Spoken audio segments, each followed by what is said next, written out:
J-Mo Music.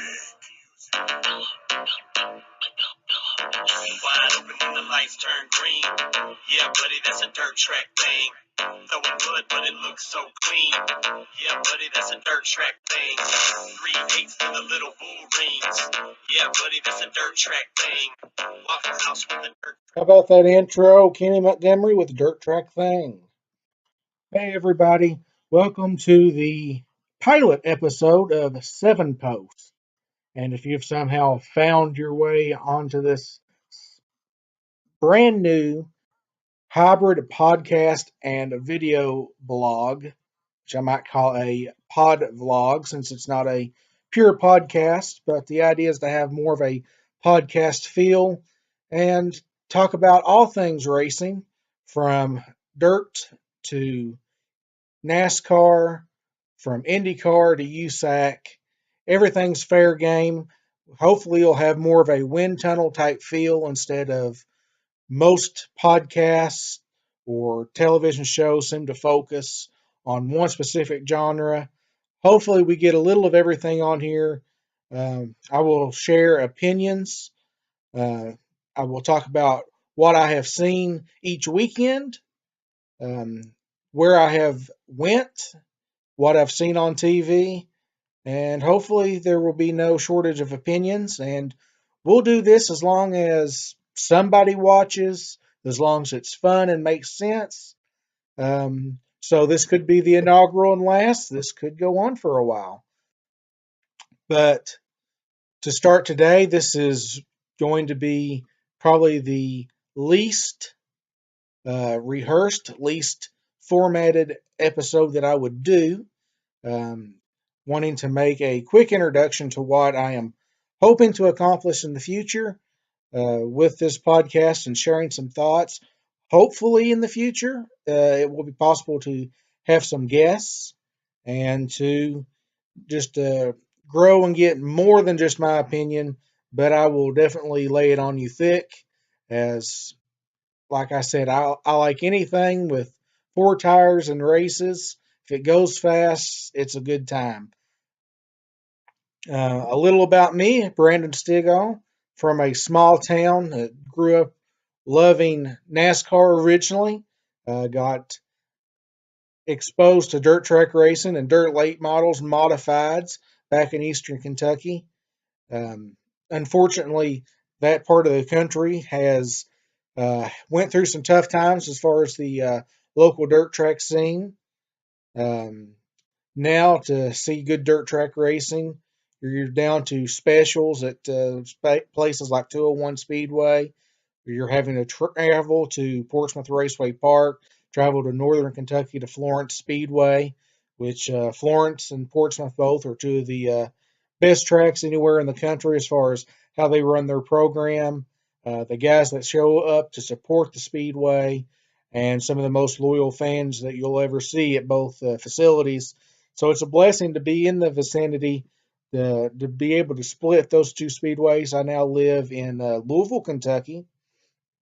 So it's much closer and convenient to go to places like Florence or Eldora than 3.5 hours or so to Portsmouth or Atomic, places where we grew up.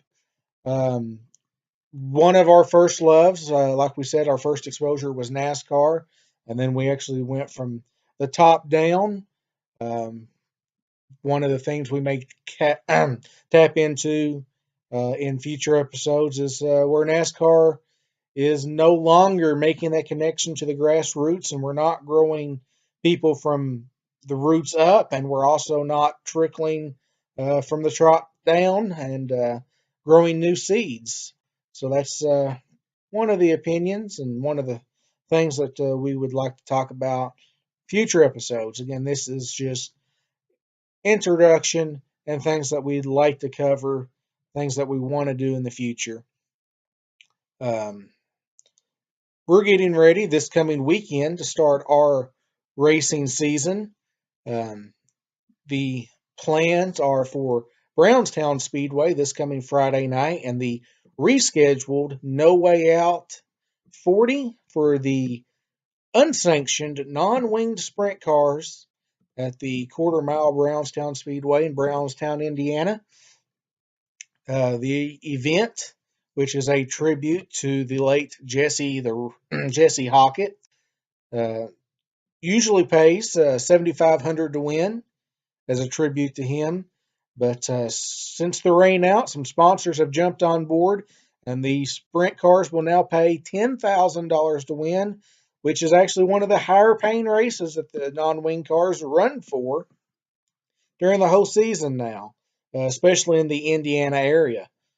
Uh, Also on the card at Brownstown Friday night are the local late models, the super late models, not the pro late models or Indiana late models as they run there at Brownstown, but the super late models are on the card for $2,000 to win. And I believe the open wheel modifieds are also on the card with 1,000 to win. So that's going to be a big show Friday night if they can get it in. It's one that I am especially looking forward to. Saturday night, I'm a little split. We could go back to Brownstown Speedway and the Battle of the Bluegrass Series late models, the reincarnation thereof, are running Saturday night. $3,000 to win. Not sure how many laps the feature will be, but my gut tells me it will be a 40 lap affair Saturday night. Or the other event that has my interest was the opening program after several rainouts at the Florence Speedway as they welcome the Ohio Valley Roofers Legend Car Series in addition to their full program of super late models, open wheel modifieds, the crate late models, and new this year, the sport modifieds. So plenty going on if the weather will be fair to us.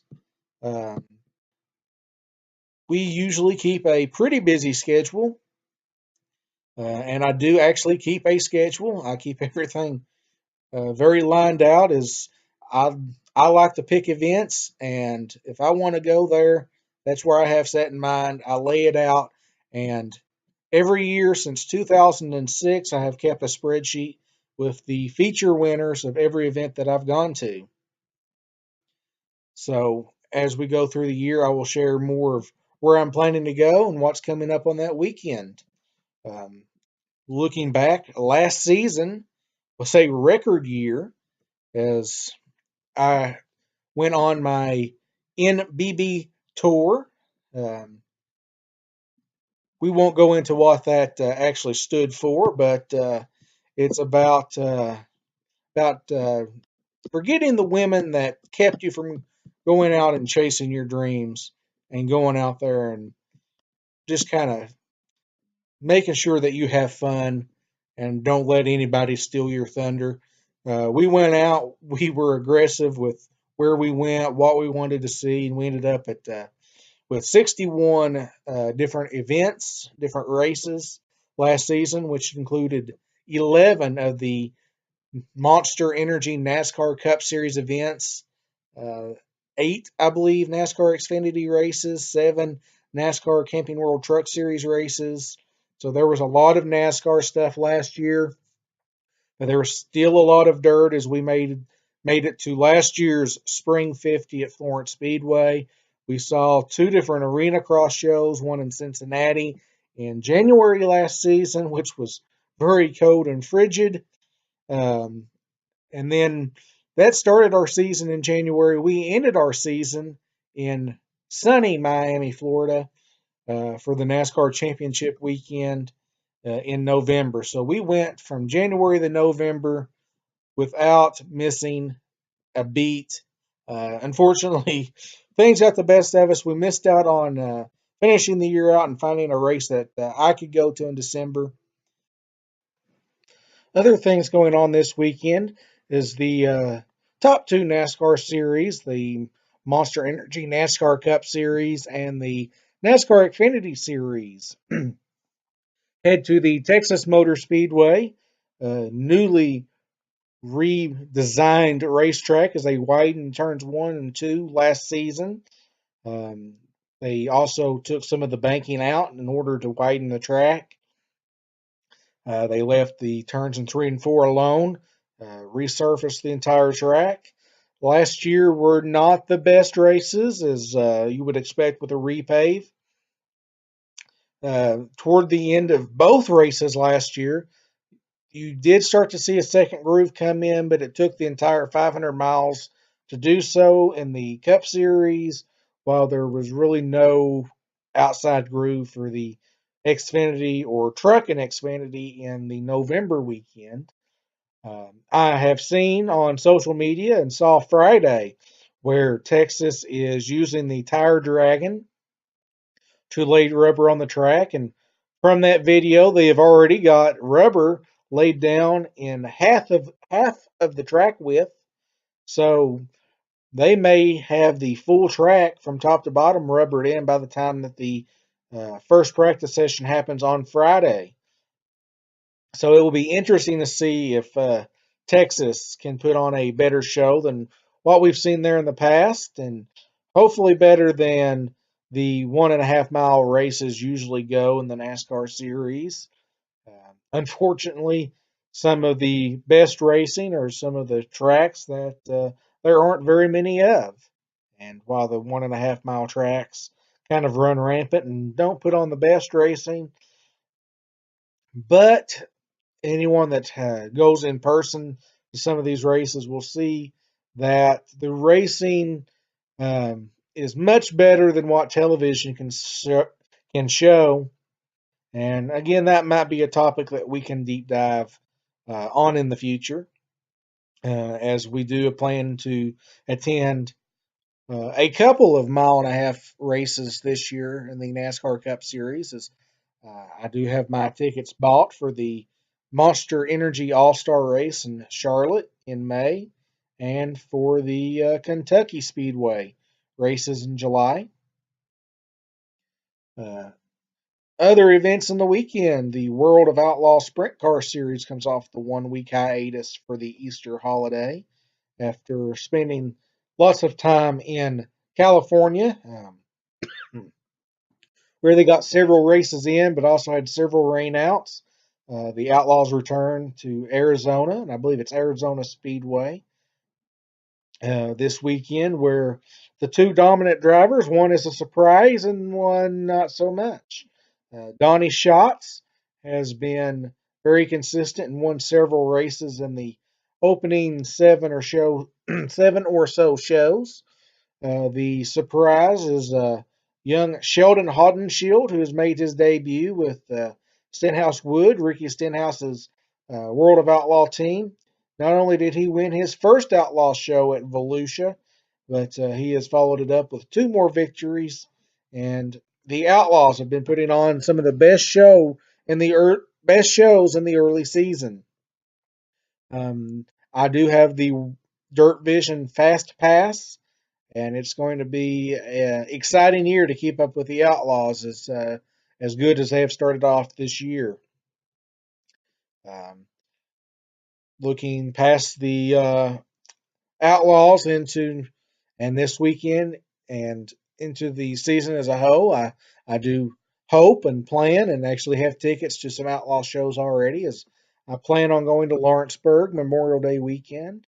Um, have tickets for the Four Crown Nationals, the Friday night portion, the before the Crowns with the World of Outlaw Sprint Car Series.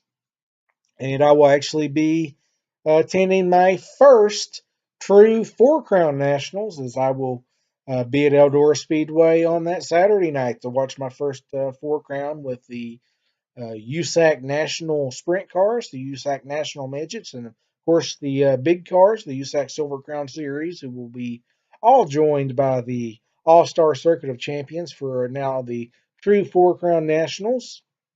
Um, the only other time that I attended the Four Crown Nationals was the Friday night only portion and saw Joey Saldana make his return to Eldora Speedway after injury and make a great comeback with a victory. That was in 2011, and I decided to head home after Friday night and attend Brownstown Speedway for the Jackson 100. Um, as it would turn out, the 2011 edition of the Four Crown was the year that Kyle Larson swept the USAC portion on Saturday night. And it's one of those that I kick myself that I was right there at the Speedway and left and did not see that event. But you never know what you'll see at Eldora. And I look forward to my first Four Crown at the Speedway. As I plan to be at the Speedway multiple times this year at the Big E, as I will attend the Dirt Late Model Dream, the World 100, and I have my ticket for the Ohio Speed Week race for the for the Arcticat All Star Circuit of Champions. As I hope to take in a nice portion of the Ohio Sprint Speed Week. I believe that Kyle Larson will be in attendance to some of the early week shows, as that is the NASCAR off weekend, but uh, can't be entirely sure as Kyle does not release a sprint car schedule.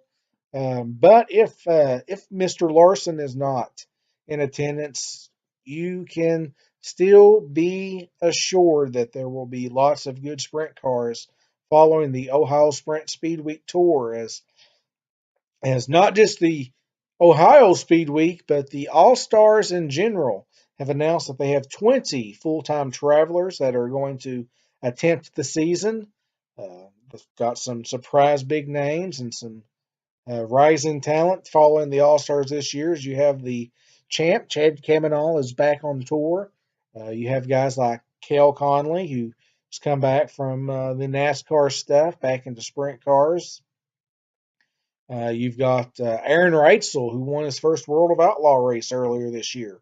It's going to be following the World of Out, or going to be following the All Star Circuit of Champions, and then drivers like Joey Saldana will be following the All Stars this coming year.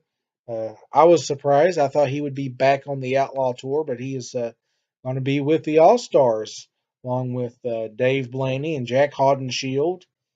Uh, it's going to be some competitive events with the Circuit of Champions, the All Star Sprint Cars. So, with that kind of general overview, I hope you get to see already the wide variety of racing that I am interested in, and hopefully some of the things that we get to dive a little deeper into as the weeks go by and we start hitting some of these events with the dirt late models, the sprint cars, non-wing sprints, the NASCAR series. Um, Hopefully, we can take something away from each event, deep dive into further conversations, bring in some guests, hopefully, as we go on a few weeks. Um, it should be a good time, and if it's fun, if it makes sense, if people like it, we're going to be back here. We will release content every Tuesday, probably record most Monday nights, try to release on Tuesdays, Wednesday at the latest. Maybe some special uh, podcasts could go up midweek if some news comes out in any genre of racing that's worth discussing. Maybe some special topics. We will try to review where we've been the previous weekend. We will look forward to the next weekend and what races are ahead. So, it's going to be a jam-packed season. I hope that you guys follow along, and you can follow me on Twitter at Stegall, Stegall, at Stegall97. Uh, the username is protest the Fox Pylon, as I believe many agree that have watched the NASCAR races. They do not like the Fox Pylon, and some do, but it's a little large, a little invasive, and it's on the wrong part of the TV. Um, and it's forced me, because it's so distracting and unenjoyable, to change how I digest my NASCAR content at home during the weekend. So that might be another topic of conversation, and how that's forced me to change how I digest my NASCAR and the positives, the minuses, and the possibilities are endless. I believe we'll wrap it up here for this week, and we look forward to another episode. Maybe. Stick around. We'll see you.